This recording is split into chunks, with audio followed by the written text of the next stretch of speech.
ایک صاحب ہیں سید اصغر سجاد نقوی صاحب، وہ کہتے ہیں کہ حضرت علی کے بارے میں شہادت کی تاریخ میں انہوں نے کہا میری تحقیق یہ ہے کہ 19 رمضان المبارک کو آپ کو زخم ہوا اور 21 کو شہادت ہوئی۔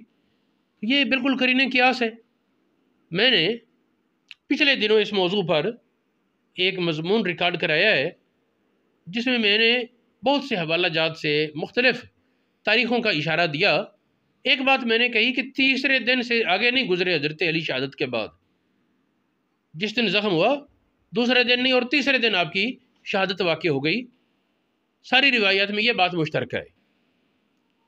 میں نے کہا تھا کہ ہمارے معاشرے میں ایک رواج پیدا ہو گیا ہے، ایک روایت پھیل گئی ہے کہ ادھر سے لے لیتے ہیں 17 رمضان شریف کو حضرت علی پر حملہ ہوا اور 17 کے اعتبار سے پھر 19 کو شہادت ہے،